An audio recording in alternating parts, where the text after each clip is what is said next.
السلام علیکم ورحمۃ اللہ وبرکاتہ۔ ناظرین، استقبال ہے فکر و خبر اسٹوڈیو میں، میں رضوان احمد ندوی ملکی اور عالمی اہم اور خاص خبروں کے ساتھ۔ تو ناظرین، بڑھتے ہیں خبروں کی تفصیلات کی طرف۔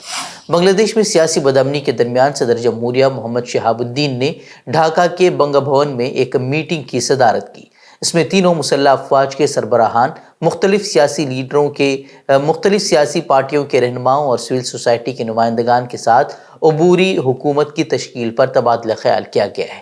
میٹنگ میں بی این پی صدر بیگم خالدہ ضیاء کو فوری طور پر رہا کرنے کا انتہائی اہم فیصلہ بھی کیا گیا ہے۔ میٹنگ میں ریزرویشن مخالف مظاہروں میں ہلاک ہوئے لوگوں کی یاد میں ایک تعزیتی قرارداد بھی پیش کی گئی۔ وہیں ساتھ ہی ریزرویشن مخالف تحریک کے دوران حراست میں لیے گئے سبھی لوگوں کو رہا کرنے کا بھی فیصلہ لیا گیا ہے۔ دوسری جانب طلبہ تحریک کے رہنماؤں نے ملک میں عبوری حکومت کے قیام کو مسترد کرتے ہوئے اپنی تجاویز سامنے رکھ دی ہیں۔ شیخ حسینہ واجد کے احتجاج میں اہم کردار ادا کرنے والے طلبہ کا مطالبہ ہے کہ ان کی تجاویز کے مطابق حکومت کا قیام عمل میں لایا جانا چاہیے۔ نامعلوم مقام سے طلبہ تحریک کے سرکردہ رہنماؤں نے اپنے ویڈیو پیغام میں فوج سے نوبل انعام یافتہ ڈاکٹر محمد یونس کی سربراہی میں عبوری حکومت قائم کرنے کا مطالبہ کیا ہے۔ ان کا کہنا ہے کہ مزید ارکان کے ناموں کا اعلان بھی وہ آج کریں گے۔ طلبہ تحریک کے رہنما ناہید اسلام کا کہنا تھا کہ ڈاکٹر یونس کی سربراہی میں عبوری حکومت میں سول سوسائٹی سمیت تمام شعبوں کی نمائندگی کو یقینی بنایا جائے گا۔ یہ حکومت اگلے 24 گھنٹوں میں اپنا کام شروع کر دے گی۔ بتا دیں کہ 1971 میں بنگلہ دیش کی آزادی کے لیے لڑنے والے مجاہدین آزادی کے رشتہ داروں کے لیے سرکاری نوکریوں میں 30% ریزرویشن کے خلاف یہ مظاہرے شروع ہوئے تھے، اور مظاہروں میں سینکڑوں طلباء کو گولی مار کر ہلاک کرنے کے بعد یہ احتجاج پرتشدد ہو گیا تھا۔ کوٹا سسٹم ختم ہونے کے سپریم کورٹ کے فیصلے کے بعد بھی طلباء کا احتجاج جاری رہا، جس کے بعد اتوار کو شیخ حسینہ کے غنڈوں نے 100 سے زائد طلباء کو ایک ہی دن میں ہلاک کر دیا تھا، جس کے بعد طلباء نے پارلیمنٹ ہاؤس کوچ کرتے ہوئے شیخ حسینہ کے استعفے کا مطالبہ کیا، اور جب طلباء تحریک کو فوج کا ساتھ مل گیا تو پھر شیخ حسینہ کو ملک چھوڑ کر فرار ہونا پڑا۔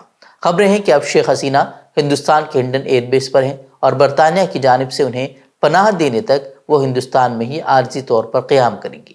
وہیں بنگلہ دیش میں شیخ حسینہ کے استعفے کے بعد ہندوستان میں وزیر اعظم مودی کی صدارت میں اجلاس طلب کیا گیا۔ اجلاس میں اعلیٰ سرکاری حکام کو بنگلہ دیش کی صورتحال سے آگاہ بھی کرایا گیا۔ میٹنگ میں ہندوستانی شہریوں کی سیکیورٹی اور بنگلہ دیش میں کشیدگی کے باعث سرحد پر کسی خطرے کے امکان کو مد نظر رکھتے ہوئے حکمت عملی بنائی گئی ہے۔ وہ ہندوستان نے اپنے پڑوسی بنگلہ دیش میں جاری تصادم کے مد نظر ہندوستان اور بنگلہ دیش کے درمیان چلنے والی تمام ٹرین خدمات بھی معطل کر دی ہیں۔ عام آدمی پارٹی اس وقت بھلے ہی مشکلات کا سامنا کر رہی ہو، کیونکہ دہلی کے وزیر اعلیٰ اروند کیجریوال سمیت کئی سرکردہ ان کے لیڈران جیل میں ہیں، اس کے باوجود آپ کے دیگر لیڈران مہاراشٹر اسمبلی انتخابات لڑنا چاہتے ہیں۔ عام آدمی پارٹی کی ممبئی صدر کے مطابق پارٹی 36 سیٹوں پر امیدوار اتارے گی۔ اس کے علاوہ آپ مہاراشٹر میں انڈیا الائنس میں رہ کر انتخاب لڑے گی یا تنہا، اس سلسلے میں بھی رخ انہوں نے صاف کر دیا ہے۔ عام آدمی پارٹی کے ممبئی صدر پریتی شرما کا کہنا ہے کہ آپ انڈیا الائنس کا ایک مضبوط حصہ ہے، حالانکہ انڈیا الائنس لوک سبھا انتخاب کے لیے بنا تھا اور اس میں بھی ہماری جیت ہوئی تھی۔ مہاراشٹر اسمبلی انتخاب ایک الگ موضوع ہے، یہ مقامی ایشوز پر لڑا جائے گا۔ ابھی 2 دن پہلے کی ہی بات ہے کہ جب 2 نوجوانوں نے آگرہ واقع تاریخی عمارت تاج محل میں گنگا جل چڑھایا تھا، جس کے بعد انہیں گرفتار کر لیا گیا تھا۔ اب ایک بار پھر کچھ اسی طرح کا معاملہ سامنے آیا ہے، جب پیر کے روز ایک خاتون نے تاج محل کے گنبد پر گنگا جل چڑھایا اور پھر ایک بھگوا کپڑا ہوا میں اس نے لہرایا۔ جب وہ بھگوا کپڑا لہرا رہی تھی تو وہاں موجود سیکیورٹی اہلکاروں نے اسے پکڑ لیا اور پوچھ تاچھ کے لیے وہاں سے اسے باہر لے گئے۔ خاتون کی شناخت اکھل بھارتیہ ہندو مہاسبھا کے رکن میرا راٹھوڑ کی شکل میں ہوئی ہے۔ واضح ہے کہ 2 دن قبل 2 نوجوانوں نے تاج محل کے اندر اوم کا اسٹیکر چپکایا تھا اور اس پر پانی کی بوتل سے جل چڑھایا تھا، جس کے بعد انہیں بھی گرفتار کر لیا گیا تھا۔ بتا دیں کہ حالیہ دنوں میں اس طرح کی شرانگیزی ہندوتوادی کارکنوں کی طرف سے بڑھتی جا رہی ہے۔ وقف ایکٹ ایک لمبے عرصے سے RSS اور دائیں بازو کی نظریات کے حامل تنظیموں کی نظر میں ہمیشہ سے کھٹکتا رہا ہے۔ اب مرکزی حکومت نے RSS کی دیرینہ خواہشات کو عملی جامہ پہنانے کا عمل شروع کرتے ہوئے وقف بورڈ ایکٹ میں ترمیم کی تجویز پیش کی ہے۔ مسلم تنظیمیں مودی حکومت کی ان تجاویز کو ناقابل برداشت قرار دے چکے ہیں۔ مسلم پرسنل لا بورڈ نے بھی صاف کر دیا ہے کہ اس طرح وقف بورڈ کے اختیارات کو کم یا محدود کرنے کو قطعاً برداشت نہیں کیا جائے گا۔ اب اکھلیش یادو نے بھی بی جے پی پر مسلمانوں کے حقوق چھیننے کا الزام عائد کیا ہے۔ اکھلیش نے کہا کہ بی جے پی کا کام صرف ہندوؤں اور مسلمانوں کو تقسیم کرنا ہے، وہ صرف مسلمان بھائیوں کے حقوق چھیننا چاہتی ہے۔ یہی وجہ ہے کہ بی جے پی بھی اس بات پر کام کر رہی ہے کہ آئین میں مسلمانوں کو دیے گئے حقوق کو کیسے چھین لیا جائے۔ بتا دیں کہ وقف ایکٹ میں تقریباً 40 ترامیم کی جا رہی ہیں، جس سے نہ صرف وقف بورڈ کے تمام اختیارات کو سلب کر لیا جائے گا بلکہ ملک بھر میں وقف املاک کو تباہ کرنے کا راستہ بھی ہموار ہو جائے گا۔ حیدرآباد کے رکن پارلیمنٹ اسد الدین اویسی نے کہا کہ وقف ایکٹ میں یہ ترمیم وقف املاک کو چھیننے کی نیت سے کی جا رہی ہے، یہ آئین میں دیے گئے مذہبی آزادی کے حق پر بھی حملہ ہے۔ شروع سے ہی RSS وقف املاک کو چھیننے کا ارادہ رکھتی ہے، اس طرح کی بات اسد الدین اویسی نے کہی۔ حکومت کو بھی یہ دیکھنا پڑے گا کہ مسلمان اس کو قبول نہیں کرے گا۔ یہ صرف وقف کی جائیداد کی زمین کا مسئلہ نہیں ہے، بلکہ اس میں مساجد بھی ہیں، درگاہیں بھی ہیں، خانقاہ بھی ہے۔ بلکہ اگر میں کہوں تو غلط نہ ہوگا، یہ ہمارے لیے NRC ہوگا ایک قسم سے، کہ جائیدادیں اس میں سٹیزن شپ ختم کرنا تھا، اس میں ہماری جائیدادوں کو چھین لیا جائے۔ یہ ان کی کوشش ہے، اس لیے ہم تمام کو مل کر اس کی مخالفت کرنی چاہیے۔ مودی حکومت براڈ کاسٹنگ سروسز بل جلد ہی پارلیمنٹ میں پیش کرنے والی ہے۔ اس پر چوطرفہ تنقیدیں کی جا رہی ہیں اور تشویش کا اظہار بھی کیا جا رہا ہے، اور اسے ایک طرح سے بتایا جا رہا ہے کہ سوشل میڈیا پر حکومت مخالف اٹھتی ہر ایک آواز کو دبانے کی یہ ایک سازش ہے۔ حکومت نے جو تجاویز پیش کی ہیں اس سے سوشل میڈیا پر کسی کا بھی حکومت کے خلاف کچھ بھی بولنا تقریباً ناممکن ہو جائے گا۔ وہیں اب کانگریس جنرل سیکرٹری پرینکا گاندھی نے اسے digital media, social media, OTT plate form اور انفرادی طور پر لکھنے اور بولنے والوں کی زبان پر تالا لگانے کی کوشش قرار دیا ہے۔ انہوں نے میڈیا کی آزادی کے تعلق سے مہاتما گاندھی اور جواہر لال نہرو کے اقوال کا حوالہ دیتے ہوئے کہا کہ یہ آزادی دہائیوں کی لڑائی اور مجاہدین آزادی کی قربانیوں کا نتیجہ ہے، اسے چھیننے کی کوشش قطعی ناقابل قبول ہے۔ انہوں نے مودی حکومت کو آڑے ہاتھوں لیتے ہوئے کہا کہ آج ایک طرف اقتدار کے بل پر پوری میڈیا کو سرکاری بھونپو بنا دیا گیا ہے اور دوسری طرف بی جے پی حکومت براڈ کاسٹنگ بل لا کر digital media, social media, OTT platforms اور یہاں تک کہ انفرادی حیثیت سے لکھنے اور بولنے والوں کی زبان پر تالا لگانے کی تیاری کر رہی ہے۔ ایودھیا میں آبرو ریزی کے معاملے کو بی جے پی کے لیڈران جس طریقے سے طول دے رہے ہیں، اس پر سماجوادی پارٹی نے اب کھل کر بولنا شروع کر دیا ہے۔ ایک دن قبل اکھلیش یادو کے ذریعے اس موضوع پر بی جے پی کو گھیرنے کے بعد اب سماجوادی پارٹی کے لیڈر شیوپال یادو اور MP افضال انصاری نے بھی بی جے پی کو تنقید کا نشانہ بنایا ہے۔ SP کے قومی جنرل سیکرٹری شیوپال یادو نے ایودھیا میں 12 سالہ لڑکی کے آبرو ریزی کے واقعے کو لے کر سخت بیان دیا۔ انہوں نے اس واقعے کی سخت الفاظ میں مذمت کرتے ہوئے متاثرہ، ملزمین اور معاملے کو طول دینے والے بی جے پی لیڈروں کے نارکو ٹیسٹ کا مطالبہ کیا ہے۔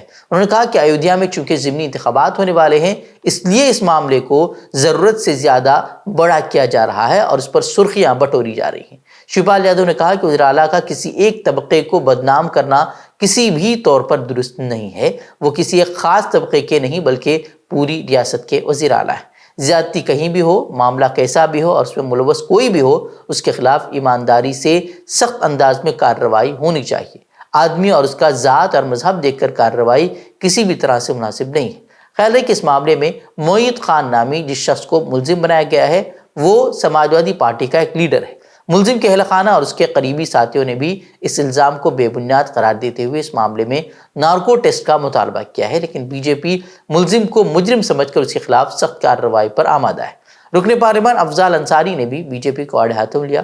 انہوں نے بھی اس واقعے کو ایودھیا کے ضمنی الیکشن سے جوڑ کر دیکھتے ہوئے حکومت سے سوال کیا کہ ایودھیا کے اس معاملے کو اتنا بڑا چڑھا کر پیش کرنے والے غازی پور کی بات کیوں نہیں کرتے جہاں ایک 2.5 سال کی بچی کے ساتھ زیادتی ہوئی ہے۔ انہوں نے کہا کہ ایودھیا واقعے کی جتنی مذمت کی جائے کم ہے، لیکن اس کے آڑ میں غازی پور میں 2.5 سال کی بچی کے آبرو ریزی کو بھول نہیں جانا چاہیے۔ تو ناظرین اب غزہ کے احوال سے جڑی کچھ خبروں پر مختصراً روشنی ڈالیں گے۔ غزہ کی وزارت صحت نے اطلاع دی ہے کہ گزشتہ 24 گھنٹوں کے دوران اسرائیلی حملے میں کم از کم 40 افراد شہید ہوئے ہیں اور 71 افراد زخمی ہوئے ہیں۔ بتایا جا رہا ہے کہ لگاتار وہاں پر حملے کیے جا رہے ہیں، جس کی وجہ سے فلسطینیوں کے لیے مشکلات مزید بڑھتی جا رہی ہیں۔ اور لبنانی گروپ نے کہا ہے کہ اس نے اسرائیل کے ساتھ لبنان کی بلو لائن سرحد کے قریب ایک گاؤں میں اسرائیلی فوجیوں کے زیر استعمال عمارت کو نشانہ بنایا ہے۔ ان کا کہنا ہے کہ اس حملے میں کئی افراد زخمی ہوئے ہیں، کئی اسرائیلی فوجی زخمی ہوئے ہیں۔ بتا دیں کہ لبنان کے حزب اللہ اور اسرائیل کے درمیان حملوں کا سلسلہ جاری ہے اور اس کی وجہ سے کشیدگی سرحدی علاقوں میں بڑھتی جا رہی ہے۔ اور اسرائیل کی فوج نے غزہ کی پٹی پر حالیہ حملوں میں حماس کے 2 اہلکاروں کو ہلاک کرنے کا دعویٰ کیا ہے، جبکہ فلسطینی جنگجوؤں نے انکلیو کے شمالی اور جنوب میں اسرائیلی فوجوں اور ہتھیاروں کو اینٹی پرسنل بارودی سرنگوں اور راکٹ سے چلنے والے دستی بموں سے نشانہ بنایا ہے۔ حماس نے پیر کے روز مشرقی خان یونس میں 3 حملے کرنے کا دعویٰ کیا ہے، جن میں ایک اینٹی پرسنل بارودی سرنگ کا دھماکہ بھی شامل تھا، جس نے شہر میں ایک عمارت کے اندر تعینات کئی اسرائیلی فوجوں کو نشانہ بنایا ہے۔ رپورٹوں کے مطابق قریبی رفح میں اسرائیلی فوجوں کو نشانہ بناتے ہوئے 3 دیسی ساختہ بموں سے ان پر دھماکہ کیا گیا۔ بتایا جا رہا ہے کہ حملے میں کئی فوجی ہلاک ہوئے ہیں اور کئی زخمی ہیں اور انہیں وہاں سے لے جایا گیا ہے۔ وہیں ISWCTP کی رپورٹوں کے مطابق قریبی رفح میں اسرائیلی فوجوں کو نشانہ بناتے ہوئے 3 دیسی ساختہ بموں سے ان پر دھماکہ کیا گیا ہے اور کم از کم 15 راکٹ جنوبی غزہ سے اسرائیل کی طرف داغے گئے ہیں۔ ان حملوں کے بعد اسرائیل میں الرٹ بھی جاری کر دیا گیا ہے۔ دوسری جانب اسرائیل میں مظاہروں کا سلسلہ بھی جاری ہے۔ اسرائیلی کارکنوں کا گروپ، جس میں غزہ میں قید اسیروں کے رشتہ دار شامل ہیں، انہوں نے وزیر اعظم نتن یاہو کی حکومت سے حماس کے ساتھ قیدیوں کے تبادلے کے معاہدے پر پہنچنے کا مطالبہ کیا ہے اور اس کو لے کر وہ لگاتار احتجاج بھی کر رہے ہیں۔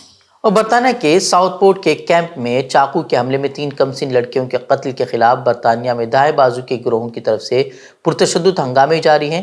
ہوم آفس نے مساجد کے لیے ایک نئی ریپڈ رسپانس سیکیورٹی اسکیم متعارف کرانے کا اعلان کیا ہے۔ حکومتی بیان میں کہا گیا ہے کہ نئے عمل کے تحت پولیس مقامی حکام اور مساجد کمیونٹیز کی حفاظت کے لیے کسی بھی سیکیورٹی کا مطالبہ کر سکتے ہیں۔